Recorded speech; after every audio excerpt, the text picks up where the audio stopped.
Halo teman-teman, kita masih berada di bab 7. Sekarang akan memasuki bagian 2. Di dalam bagian 2 ada 7 topik yang akan dibahas. Yang pertama, berkata jujur selalu. Yang kedua, terkadang ada orang-orang yang harus dihindari. Yang ketiga, beberapa tips berurusan dengan orang lain dari Marcus Aurelius. Yang keempat, manusia lain, kerja kita. Yang kelima, pentingnya manajemen waktu di dalam hidup kita. Yang keenam, intisari bab 7. Yang ketujuh, wawancara dengan Kania Cita Irlani, editor Geolife dan Geotimes. Yang kedelapan, intisari wawancara dengan Kania. Sekarang kita akan masuk ke topik yang pertama, berkata jujur selalu. Marcus Aurelius dalam Meditations mengatakan, betapa menjijikkannya ketika seseorang berkata, sejujurnya nih, di awal kalimat. Apa maksudnya? Itu seharusnya tidak perlu diucapkan karena sudah semestinya. Kejujuran harus terdengar di suaramu, tampak di matamu, bagaikan kekasih yang menatap wajahmu dan percaya seluruh kisahmu dengan sekilas pandang. Seorang yang jujur dan terus terang bagaikan seorang yang bau badan. Ketika kamu seruangan dengan dia, kamu langsung tahu. Akan tetapi, kepalsuan bagaikan pisau yang menancap di punggung. Pak Markus, analogi orang bau ini agak aneh. Tetapi saya mengerti kalau zaman Romawi kuno dulu belum ada deodoran. Jadi, ya sudahlah ya. Waktu membaca, saya lumayan tertegun. Kata-kata Marcus Aurelius bagaikan tertuju kepada saya pribadi. Saya menyadari selama berbicara dengan orang lain, saya seringkali membuka kalimat seperti berikut. Kalau boleh jujur, sejujurnya nih, gue boleh jujur nggak? Marcus Aurelius berkata bahwa hal ini dalam tanda kutip menjijikan. Kalau dia hidup di masa kini, mungkin dia akan berkata, maksud loh, jadi kemarin-kemarin lo selalu berdusta kalau ngomong. Jika kita semua terbiasa berkata jujur senantiasa, tidak perlu kita membuka dengan kalau boleh jujur. Ini sama saja dengan mengakui selama ini kita sering berbohong. Skakmat dari Bos Markus. Umumnya, berbohong dilarang oleh agama karena dikategorikan sebagai dosa. Kita terbiasa menakut-nakuti anak kecil. Jangan bohong kamu, dosa. Nanti kamu masuk neraka dan di situ tidak ada wifi gratis. Stoicisme mempunyai argumen mengapa berbohong itu keliru, bukan sekedar dosa atau tidak. Prinsip hidup selaras dengan alam atau to live in accordance with nature juga mendasari argumen agar tidak berbohong. Argumennya adalah sebagai berikut. Segala hal yang benar atau truth otomatis adalah bagian dari alam atau nature. Dan sebaliknya, kebohongan adalah sesuatu yang tidak benar atau tidak ada. Dan artinya bukan bagian dari alam. Oleh karena itu, jika hidup harus selaras dengan alam, konsekuensinya tidak ada ruang untuk berbohong. Karena dalam stoicisme, kebahagiaan sejati hanya bisa datang dari keselarasan dengan alam. Maka, berbohong akan menghalangi meraih kebahagiaan itu. Dengan kata lain, si pembohong sudah membuat dirinya sendiri menderita dengan bohongnya, karena dia sudah tidak selaras dengan alam. Jadi, inilah insentif yang diberikan para filsuf Stoa agar kita mau hidup dalam kejujuran dan menghindari dusta, bukan dengan ancaman neraka di akhirat, tetapi dengan argumen logis bahwa yang merugi adalah kita sendiri. Dengan meninggalkan keselarasan dengan alam, kita mempersulit diri sendiri memperoleh kebahagiaan, damai, dan tentram. Belum lagi risiko ketahuan yang bisa mengancam hubungan antar manusia kita. Atau lebih buruk lagi, sampai berujung hukuman pidana. Selanjutnya, topik tentang terkadang ada orang-orang yang harus dihindari. Sebagian pembaca mungkin masih bersikap skeptis. Oke lah, idealnya memang kita tidak mudah ngambek, sensitif, atau terprovokasi oleh orang lain. Fine, gue yang bertanggung jawab atas respons diri kita sendiri. Setuju kalau kita harusnya menjaga kerukunan dengan sesama. Akan tetapi kenyataannya memang ada aja orang di dunia ini yang sangat-sangat bikin gue naik darah terus. Gimana dong? Marcus Aurelius dalam Meditations mengatakan, pertemanan palsu adalah yang terburuk. Hindari sebisa mungkin. Jika kamu jujur dan terus terang dan bermaksud baik, itu akan tampak di matamu. Tidak mungkin disalahartikan. Bahkan Marcus Aurelius pun berkata pada akhirnya memang ada orang-orang tertentu yang harus dihindari. Rupanya, masalah teman palsu ini sama seperti ketimun pahit. Sudah ada selama ribuan tahun, dan ini adalah salah satu contoh tipe manusia yang terburuk dan harus dihindari sebisa mungkin. Saya bisa mengerti mengapa Marcus Aurelius secara eksplisit membahas dalam tanda kutip teman palsu. Atau lebih dari sekedar orang-orang yang menyebalkan, tidak tahu aturan, tidak sopan, dan lain-lain. Teman palsu bisa mencelakakan kita karena kewaspadaan kita terkelabui. Jika kita harus berurusan dengan orang yang baru kita kenal atau memang musuh kita, otomatis kita bersikap waspada. Namun, dengan mereka yang berstatus dalam tanda kutip teman, kita seringkali tidak kritis atau membutakan diri kepada fakta bahwa dia sebenarnya tidak tulus, atau hanya berteman dengan kita untuk harta kita, atau sesungguhnya ingin mencelakai kita.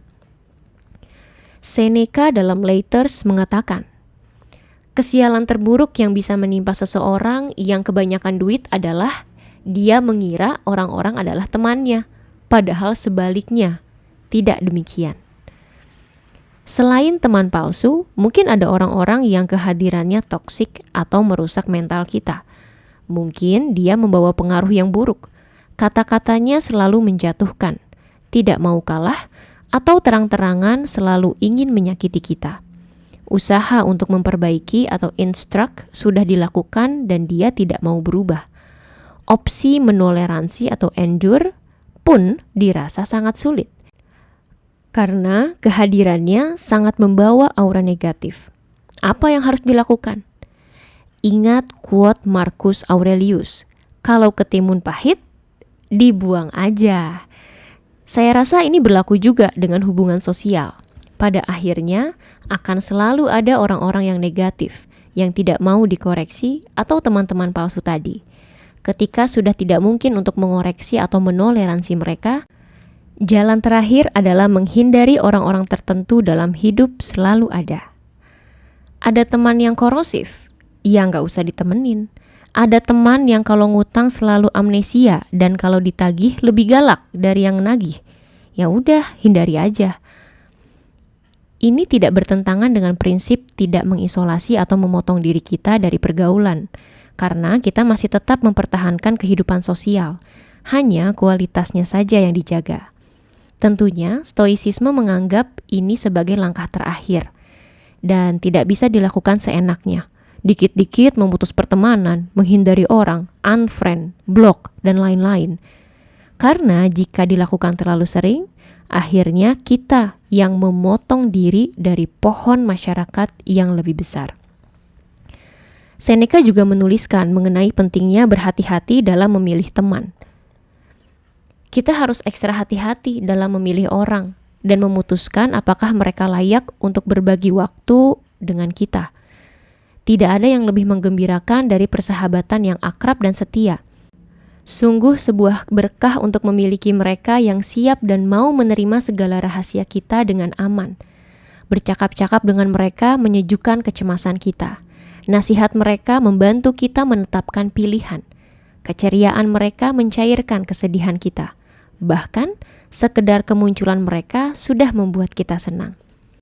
Pilihlah teman yang tidak bercacat moral, seperti kita tidak ingin bercampur dengan orang sakit agar tidak tertular. Khususnya, hindari mereka yang selalu murung dan meratap, dan selalu menemukan alasan untuk mengeluh. Sesungguhnya, teman yang selalu merasa kesal dan menggerutu adalah musuh bagi kedamaian jiwa kita. Dalam On Tranquility of Mind. Berteman kok milih-milih? Ya memang, bukan memilih-milih atas dasar suku, agama, atau ras, atau memilih karena siapa bapaknya dan di mana rumahnya, tetapi memilih teman berdasarkan karakter mereka. Karena karakter yang buruk sesungguhnya bisa menjangkiti orang lain bagaikan penyakit menular. Topik selanjutnya tentang beberapa tips berurusan dengan orang lain dari Marcus Aurelius. Marcus Aurelius menuliskan catatan untuk dirinya sendiri bagaimana berurusan dengan orang lain, diambil dari Meditations. Ada 8 poin di sini. Poin pertama, 1. Menyadari bahwa orang lain didorong oleh apa yang mereka percayai dan bahwa mereka bangga dengan apa yang mereka lakukan. 2. Jika yang mereka lakukan benar, tidak ada alasan bagi kita untuk mengeluh. Jika apa yang mereka lakukan adalah keliru, menyadari bahwa mereka tidak melakukannya dengan sengaja, tetapi lebih karena ketidaktahuan atau ignorance. Tidak ada orang yang senang disebut tidak adil, sombong, atau serakah.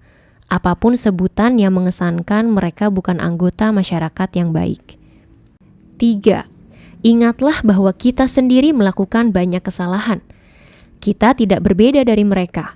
Bahkan, jika kita berhasil menghindari melakukan kesalahan saat ini, kita masih memiliki potensi melakukan kesalahan di masa depan. 4. Jika kita menganggap orang lain melakukan kesalahan, kita belum tentu tahu dengan pasti bahwa itu suatu kesalahan. Apa yang mereka lakukan seringkali hanyalah jalan untuk mencapai tujuan tertentu.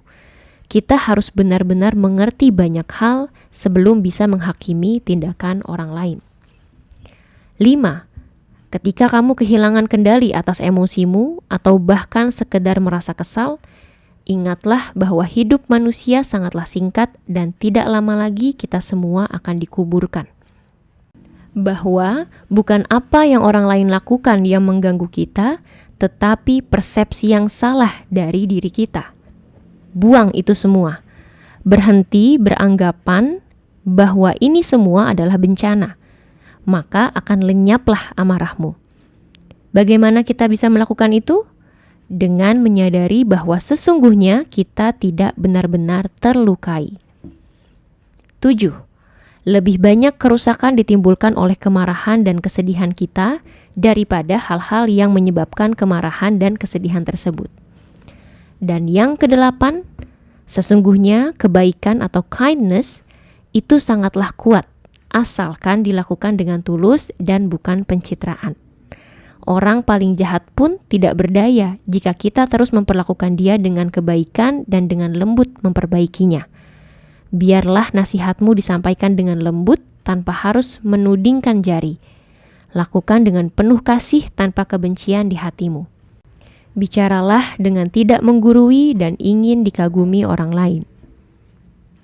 Marcus Aurelius juga menambahkan bahwa murka bukanlah sifat yang terpuji. Kesantunan dan kebaikanlah yang menentukan kemanusiaan seseorang. Sesungguhnya orang lembutlah yang memiliki kekuatan dan keberanian, bukan si pemarah dan tukang keluh.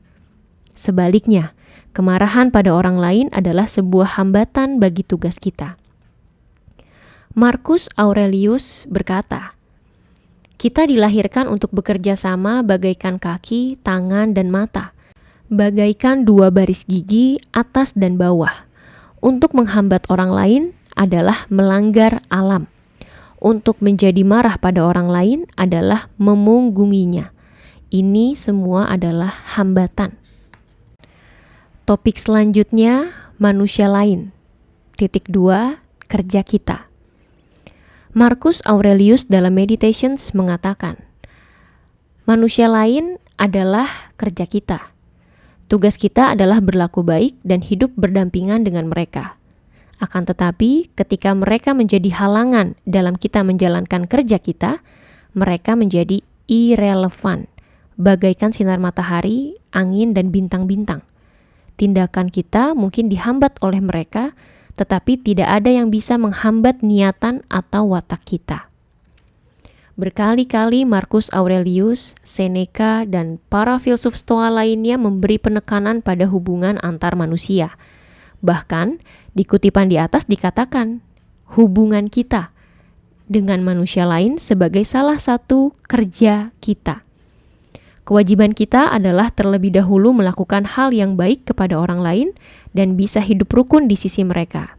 Minimal bisa menerima atau menoleransi keberadaan mereka. Ini menjadi default setting atau kondisi standar kita. Namun, kita tahu dalam hidup ini tidak semua manusia memiliki prinsip yang sama, dan mereka dengan sengaja atau tidak sengaja menghalangi atau tidak menghargai upaya kebaikan kita. Marcus Aurelius menasehati agar kita tidak menjadi patah hati dan menyerah. Pernahkah kita dikecewakan sesudah berbuat baik kepada orang lain dan kemudian berkata dalam hati, "Males banget, kapok jadi orang baik, toh nanti gak dihargai, gak diinget, gak dibales, DLL." Sounds familiar? Saya rasa semua orang pernah merasa seperti ini, termasuk saya. Dan karenanya, Markus segera melanjutkan untuk tidak memedulikan orang-orang ini. Dianggap angin saja. Dan kita tetap melanjutkan berbuat baik pada orang lain. Jangan sampai kita patah arang, apalagi sampai membatalkan niatan dan mengubah watak kita. Selanjutnya, topik tentang pentingnya manajemen waktu di dalam hidup kita. Manusia tidak mengizinkan orang lain merebut properti rumah dan tanah mereka. Jika ada sedikit saja perselisihan mengenai batas atau tanah, manusia berlomba mengambil batu dan senjata. Akan tetapi, manusia mengizinkan manusia lain mencuri hidup mereka. Kamu tidak akan menemukan orang yang mau membagi-bagikan uangnya begitu saja. Tetapi berapa banyak dari kita yang justru membuang-buang hidup kita sendiri. Manusia pelit soal harta benda mereka, tetapi begitu soal membuang-buang waktu, kita justru boros. Padahal justru disinilah kita harus pelit. Kata Seneca dalam On the Shortness of Life. Kita tidak segan-segan mengangkat senjata jika menyangkut urusan sengketa tanah dan harta. Pertemanan bahkan tali hubungan saudara atau anak orang tua bisa putus hanya karena perebutan warisan, rumah, perusahaan, dan lain-lain. Kita sangat murka ketika ada yang mencuri harta kita atau tidak mengembalikan utangnya kepada kita. Namun ironisnya, kita justru membuang-buang hal yang lebih bernilai dari semua itu, yaitu waktu yang ada di dalam hidup kita. Kita bisa memberikan terlalu banyak waktu kita untuk emosi negatif kepada orang lain. Mungkin kita menyimpan dendam bertahun-tahun atas masalah yang sudah lama berlalu. Atau kita menghabiskan berjam-jam menggosipkan orang lain tanpa mengubah keadaan menjadi lebih baik. Atau kita terus mengomel dan berkeluh kesah mengenai perilaku orang lain kepada kita tanpa kita mencari solusinya. Atau kita bertahan dalam pertemanan, pacaran, bahkan pernikahan yang toksik atau beracun selama bertahun-tahun, yang akhirnya menghancurkan jiwa kita sendiri. Semua ini sama saja seperti menghamburkan waktu kita kepada orang lain, yang mana menurut Seneca ini lebih buruk dari menghamburkan uang. Seneca mengingatkan kita akan pentingnya manajemen waktu yang lebih penting dari manajemen uang. Mengatur waktu di sini termasuk juga memperhatikan waktu yang kita curahkan kepada orang lain. Jika kita tidak suka uang dan harta kita dicuri atau diambil orang lain, tidakkah kita harus lebih ketat lagi menjaga waktu kita? Apakah kita akan menjalani detik-detik akhir kehidupan kita menyesali mengapa kita menghabiskan banyak waktu untuk orang-orang yang tidak layak menerimanya? Karena uang dan harta benda selalu bisa dicari, tetapi waktu adalah harta yang tanpa ampun terus menghilang dari kehidupan kita, terus mendekatkan kita pada kematian. Jadi intisari dari bab 7 adalah sebagai berikut. 1. Filosofi teras sangat menaruh hubungan pada hubungan antar manusia. Karena para filsuf Stoa percaya bahwa nature manusia adalah makhluk sosial. 2. Dalam kehidupan sosial, kita pasti harus berhadapan dengan perilaku manusia lain yang menyebalkan. 3. Kalau kamu merasa tersinggung oleh ulah dan perkataan orang lain, itu sepenuhnya salahmu sendiri. 4. Di balik perilaku menyebalkan orang lain, kemungkinan besar tidak ada motivasi atau niatan jahat, tetapi ketidaktahuan atau ignorance. 5. Orang yang melakukan perbuatan menyebalkan karena tidak tahu atau ignorant justru seharusnya dikasihani dan diajari, bukan dimarahi. 6. Tidak ada yang bisa merendahkan jiwamu. 7. Kemarahan kita jauh lebih merusak daripada penyebab kemarahan itu sendiri. 8. Selalu ingat kemungkinan bahwa kita yang salah atau keliru. 9. Kurang kerjaan membuat celah untuk niat jahat. 10. Instruct and endure. Tugas kita adalah membangun orang lain atau menanggung atau menoleransi mereka. 11. Kemarahan sama dengan gila sementara. 12. Kejujuran adalah bagian dari selaras dengan alam. Ketidakjujuran membawa kerugian di saat ini juga. 13. Terkadang memang ada orang-orang yang layak dihindari dalam hidup. Dan 14. Waktu adalah harta yang terus-menerus berkurang. Jangan dihamburkan kepada orang-orang yang tidak membuat hidup kita lebih baik. Topik selanjutnya, wawancara dengan Kania Cita Irlani, seorang editor Geolife dan Geotimes. Selalu menyimulasi the worst case. Saya mengenal Kania awalnya dari media sosial. Kehadirannya di media sosial tidak lepas dari perdebatan yang ditimbulkannya baik dari cuitan di Twitter, unggahan atau postingan di Facebook, atau vlognya. Karena memang hobi Kania adalah menyatakan opini secara apa adanya, yang sering tidak sejalan dengan pemahaman banyak orang. Namun, bukan ini alasan utama saya memutuskan mewawancara Kania. Saya justru tertarik menyaksikan bagaimana dia bersikap menghadapi serbuan banyak cercaan, bullying, bahkan sebagian sudah masuk kategori ancaman. Kania bersikap tenang dan chill banget, karena sikapnya ini mengingatkan saya kepada banyak prinsip stoicisme. Saya tertarik untuk ngobrol dengannya dan berikut kutipannya. Bagaimana awalnya bertemu dengan stoicisme? Grup Line, di mana saya berada, sering membahas hal-hal yang tidak mainstream.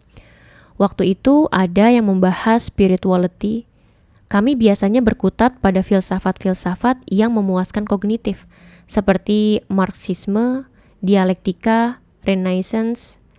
Kemudian suatu saat kami membahas apakah ada yang hilang jika tidak ada spirituality. Kami membahas alternatif spiritualitas selain divinity atau ketuhanan, dan mungkin salah satu alternatif itu datang dari filsafat. Maka muncullah diskusi tentang stoicisme itu. Kami memang tidak membahas sangat dalam, tetapi saya jadi penasaran, kemudian search di Google dan saya menangkapnya sebagai filsafat self-control, menaklukkan diri sendiri. Itu yang saya tangkap. Diskusi tentang bagaimana jika filsafat membahas sisi emosional manusia, bukan kognitif. Ini melengkapi topik liberalisme karena ketika kita memberikan kebebasan pada individu, individu itu harus bisa mengelola dirinya di dalam kebebasan itu. Dan stoicisme memberikan cara untuk menaklukkan diri lo sendiri dalam kehidupan antar manusia. Adakah prinsip stoicisme yang suka diterapkan? Ada adagium atau peribahasa seperti ini. 10% masalah dalam hidup kita adalah masalah itu sendiri. 90% adalah how we react to the problem. Dan jika 90% dari masalah hidup adalah reaksi kita sendiri, kitalah yang harus belajar bagaimana bereaksi pada masalah itu. Dan stoicisme memberikan cara bagaimana kita bereaksi dengan inner calm, Dan ekspresinya tidak perlu dengan murka, marah-marah, serta lebih fokus pada mencari solusi. Kamu juga aktif di media sosial dengan segala konsekuensinya. Bisa cerita pengalaman dalam bermedia sosial seperti menghadapi hater dan lain-lain? Saya suka menyimulasi dalam kepala saya sendiri apa the worst case kalau saya mengambil pilihan tertentu. Misalnya, bagaimana kalau saya menjadi jurnalis dan saya menulis sesuatu yang keras. Apa sih worst case that could happen? Pada saat masuk media sosial, saya juga menyimulasi hal yang pasti terjadi di sosial media. Bullying, walaupun sejak di SMP saya sudah biasa menghadapi bullying. Akan tetapi, bullying di sosial media kan beda banget dari masa SMP. Kemudian saya membayangkan kalau saya dibully berdasarkan pemikiran. Itu bisa sangat berbeda dengan jika dibully for no reason, seperti saat SMP, di mana banyak orang yang dibully.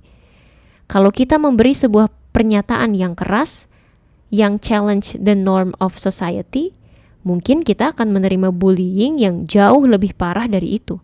Terus saya membayangkan apa yang saya lakukan jika ada di situasi itu. Saya selalu simulasi the worst case sebelum memilih sesuatu. Untuk apa? Untuk menjamin bahwa saya bisa react in the right manner, bersikap dengan cara yang benar. Jadi, saya memutuskan untuk latihan dengan membaca bullying yang diterima orang-orang lain. Saya mencari akun-akun yang sering dibully orang, seperti Fadlizon atau Mulan Jamila. Saya baca aja bullying orang kepada mereka, mau tahu bullying bisa sampai sejauh mana sih? Akun Mulan Jamila yang dibully, anaknya sampai disumpahin cacat. Saya baca dan renungkan kata-kata itu, supaya saya nggak shock kalau nanti membaca itu semua terhadap saya. Pada akhirnya, serangan terhadap saya itu benar-benar terjadi. Dan persis seperti yang dibayangkan. Saya dipanggil cewek paling tolol se-Indonesia. Lo kaum sodomi, perek, gak punya agama ya, dan lain-lain. Ini semua udah saya expect. Jadi, saya sudah prepare kondisi emosional jauh sebelum itu semua terjadi. Jadi, gimana reaksi Kania saat akhirnya benar-benar ada yang membuli? Karena saya selalu in calm state atau kondisi tenang saat membaca bullying, saya bisa berasumsi bahwa mungkin orang-orang ini tidak sungguh-sungguh bermaksud apa yang mereka katakan. Mungkin ada kesempatan untuk dialog. Untuk beberapa kasus, saya akan mencoba mengobrol dengan mereka yang membuli saya. Saya minta maaf dulu kalau ada kesalahpahaman, dan sebagian dari mereka ternyata membalas dengan bahasa yang jauh lebih halus dari pertama kali menyapa saya. Akhirnya, soal bullying, saya mengambil kesimpulan sebagai berikut. Kalau kita tetap menjadi objek, mereka akan semakin ganas. Dalam bullying, ketika orang memaki-maki lo, mereka tidak melihat lo sebagai orang, tetapi sebagai objek aja untuk dimaki-maki. Akan tetapi, saat lo memberi respons balik, mereka melihat lo sebagai subjek. Dan mereka akan mengubah sikapnya karena mereka akan kaget. Kayak lo lagi ngata-ngatain gelas, tiba-tiba gelas ini ngomong balik. Pasti lo shock dulu awalnya. Karenanya, saya sesekali membangun dialog itu, agar orang-orang ini ke depannya bisa mengurangi cara merespon sesuatu dengan cara bully seperti ini. Saya berharap dengan berdialog, saya bisa memberikan saran. Kalau melihat orang yang berbeda opini tidak merespons dengan cara bully ini. The dialogue works. 8 dari 10 orang yang saya ajak ngobrol berubah sikapnya. Bukan hanya sikapnya terhadap saya, tetapi terhadap isu yang sedang dibahas. Conversation matters. Inilah pentingnya lo calm in the first place. Ketika lo menerima hujatan, lo tenang dulu. Karena kalau lo-nya juga murka, tidak akan mungkin terjadi dialog. Yang dilakukan orang-orang umumnya langsung blokir, langsung delete. Ini denial. Don't do anything that does not contribute positively. Memblokir itu contribute negatively. Opportunity cost dari blokir itu besar. Lo membuang kesempatan untuk orang ini menjadi positif di media sosial. Dengan blokir atau delete, lo mendeny atau menyangkal doang. Orangnya tetap ada. Bagaikan mobil lo tabrakan, mobilnya nggak dibawa ke bengkel, tapi lo tinggal aja di jalan, terus lo pulang.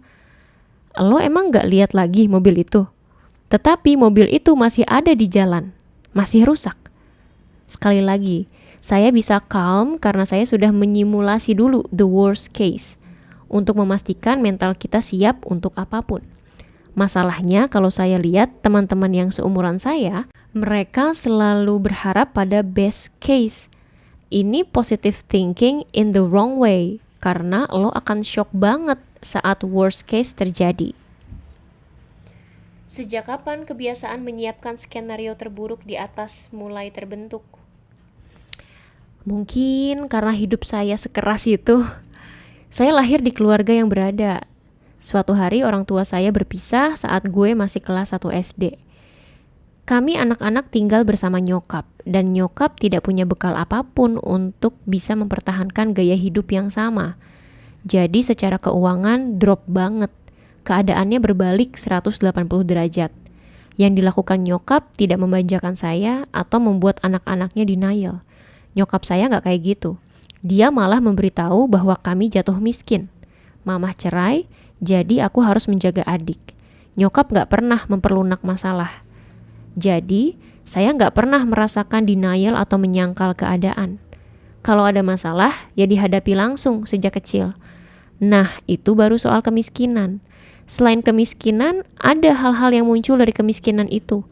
Karena lo miskin, lo harus menghadapi persaingan yang lebih berat. Di sekolah misalnya, ketika semua anak punya gadget, saya gak punya apa-apa. Semua orang gampang mencari informasi, tetapi saya harus ke warnet dan menghitung saya punya uang berapa, jadi saya harus efisien memakai internet. Saya ranking 1 dari SD sampai SMA, karena nyokap selalu bilang, kamu tuh udah jelek, miskin pula, kalau kamu gak pintar, kamu gak akan jadi apa-apa. Waktu di SMP, saya dibully tanpa alasan jelas. Saya dibenci angkatan dan senior. Waktu kelas 3 SMP, saya dicegat di depan pagar sekolah. Apa yang saya lakukan? Saya harus cari jalan lain. Saya memanjat tembok yang ada di samping dan pulang lewat samping. Saya nggak pernah menghabiskan terlalu banyak energi dan pikiran pada masalah. Saya selalu langsung cari solusinya. Suatu hari, saya dibully dengan cara tas saya dimasukin sampah saat sedang tidak di kelas. Besoknya, saya ke kantin sambil membawa tasnya. Gak harus semua masalah lo pikirin. Banyak orang put too much energy on the problem. Harusnya lo put energy to the solution. Kalau saya gusar, marah-marah dibully, nangis-nangis ke orang tua, itu semua tidak memecahkan masalah. Ada faktor orang tua. Nyokap kalau ngelihat saya nangis waktu kecil, dia akan marah banget. Ngapain nangis? Nangis itu tidak menyelesaikan masalah. Ada benarnya kalimat itu. Beliau menuntut untuk tidak melakukan sesuatu jika itu tidak berkontribusi pada solusi masalah. Itu memang ekstrim. Tetapi poin yang mau saya angkat adalah bagaimana nyokap gue sangat fokus pada solusi. Hal ini tertanam sangat dalam pada pikiran saya. Kembali ke media sosial. Apa sih kesalahan anak-anak muda dalam menggunakan media sosial menurut Kania? Mungkin comparing atau membanding-bandingkan kali ya. Saya pernah baca artikel mengenai Instagram bisa berpengaruh pada depresi yang sedang banyak terjadi di antara anak muda. Mungkin karena Instagram dipenuhi para selebgram yang memamerkan tentang hidup mereka. Ada yang pamer traveling, ada yang pamer baju mahal, ada yang pamer pacar gantengnya, kulit putihnya, dan lain-lain. Saya lihat anak-anak muda ini take it too seriously. Mereka kekurangan inspirasi untuk memikirkan diri mereka sendiri. What kind of person I wanna be? What kind of myself that I aspire to be? Anak-anak muda ini kekurangan inspirasi untuk berdiri di kaki mereka sendiri dan menjadi diri mereka sendiri, bukan mengkopi orang lain. Instagram ini menjadi tempat di mana mereka makin kehabisan inspirasi karena kerjaan mereka hanya ngeliatin akun-akun ini. Dan mereka menghabiskan terlalu banyak energi di sini. Kemudian mereka marah karena kehidupan mereka tidak seindah itu. Terus kemarahan itu dialihkan ke tempat lain, membuli akun-akun seleb saat mereka melakukan kesalahan. Anak-anak muda ini perlu spirituality atau buku-buku atau filosofi yang memberi mereka inspirasi bahwa mereka tidak perlu seperti itu. Bagaimana mereka bereaksi terhadap orang-orang yang kehidupannya lebih baik dari mereka, bahwa tidak perlu menunggu-nunggu seleb melakukan kesalahan untuk memaki-maki mereka di media sosial. Saya bingung sih, kalian ini dibesarkan di mana sih? Gaul sama siapa sampai jadi kayak gini? Lo itu anak muda dengan segudang kemungkinan menjadi lebih besar. Kenapa lo harus turun ke level ini? Menyimpan kemarahan dan marah-marah. Artinya level lo jadi di bawah orang yang lo marah-marahin itu. Bisa nggak saya simpulkan kalau kita sudah cukup sibuk untuk merenungkan diri sendiri, kita mau jadi apa, kita tidak akan punya waktu untuk mengomentari para seleb media sosial? Balik ke dikotomi kendali ya, harusnya lo fokus pada hal-hal yang bisa lo kendalikan aja. Saya suka bingung, kenapa sih semua orang jadi begitu marah pada orang lain? Gak ada alasan sama sekali. Beberapa kali baju mahal saya rusak di laundry. Apakah terus saya memaki-maki, dasar laundry laknat? Enggak ada alasan sama sekali untuk marah. Saya punya teman di media sosial yang harus banget marah ke semua orang. Mau saya unfriend gak enak, jadi saya mute. Buat apa sih segala kata-kata kasar itu? Anak-anak muda butuh lebih banyak bacaan atau filosofi untuk membantu mereka menggunakan media sosial ini dengan lebih tenang, nggak perlu dikit-dikit murka. Dan saya yakin ini awalnya iri hati atau dengki yang kemudian berubah menjadi kemarahan. Lo akan mencari-cari kesalahan dari rambut baru seleb yang nggak cocok lah, apa aja lah. Orang sekarang merasa inferior karena gempuran sosial media, menyadari kalau mereka nothing, hanya remah rempeyek, gak tahu mau ngapain selain marah pada semuanya. Makanya, be better, be proud of yourself.